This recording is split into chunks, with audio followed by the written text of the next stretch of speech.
Well, in depth at noon, the first of two interviews with members of Utah's congressional delegation. The delegation split on the issue of certifying the Electoral College vote.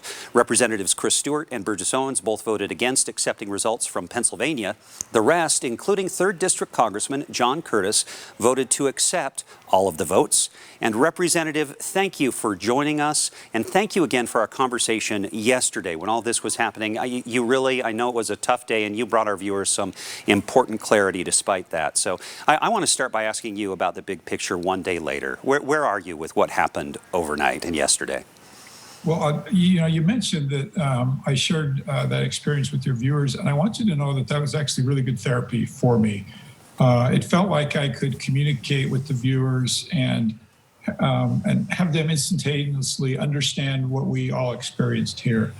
And the best way I can describe it is if you've ever had your home broken into, you just feel violated. And I think 24 hours as I sit and think about it, it feels like the nation was violated. And it takes a little while for you to feel comfortable in your home again after that happens. Is it, we played for our viewers, and I don't think you could hear where you were, part of what Senator Romney said on the Senate floor yesterday, saying that what happened was an insurrection incited by the president. Do you agree with that? I do. I came out with a pretty harsh statement last night myself. And the more I thought about it, of course, we were all caught up in the moment. And when it was happening, it was really more of a survival mode. But as I started to relax a little bit yesterday evening, it was very frustrating to me that I had seen the crowd. I'd seen the president incite the crowd and seen his lack of reaction. And we all have accountability and ownership for our actions. And I believe there's some accountability there. Is it, there are some calls, Senator Chuck Schumer notably, but also your fellow Republican in the House, Adam Kinzinger, I know, think that the president should be impeached or removed using the 25th Amendment. They think that 13 days is time to do a lot of damage. What's your thought about that? Well, I think 13 days is the key thing. If you study both of those processes, we all saw impeachment. We became somewhat experts on impeachment. It's a very long process. I don't see any way that happens in 13 days. And I've been trying to study Article 25 myself. It's also a long process. The president has a right of appeal.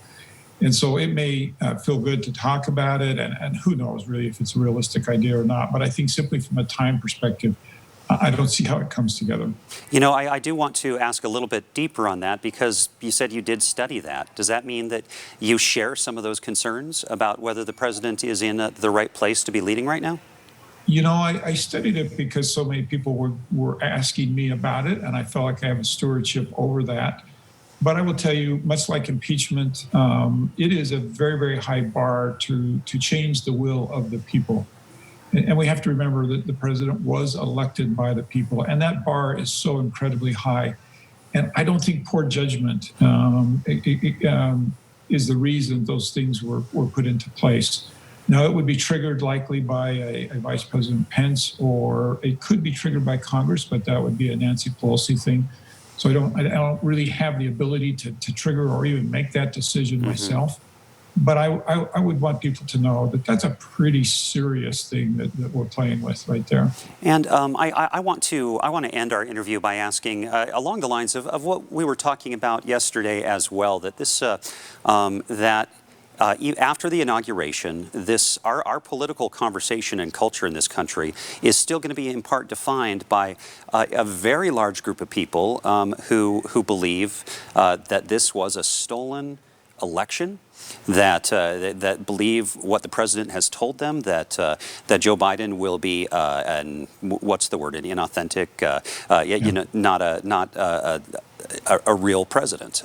And so, what do we do with that? What do you do with that? Well, I'll tell you what I really hope we do. I think Democrats made a serious mistake 4 years ago, some of whom never accepted Donald Trump as the president, and they spent 4 years regretting the election and made a huge mistake, in my opinion, not looking forward. I hope Republicans will look forward. I hope when 4 years comes, we'll have our message refined and honed for the American people, why they should vote for us. I hope we come up with candidates that make it easy to vote for us. And I think our time as Republicans would be far better spent dwelling on the future than on the past. I just believe that would be a mistake. All right, Congressman John Curtis, you have our thanks and our well wishes for your safety and that of your staff back there in Washington, D.C. I hope it's a nice, calm day for you.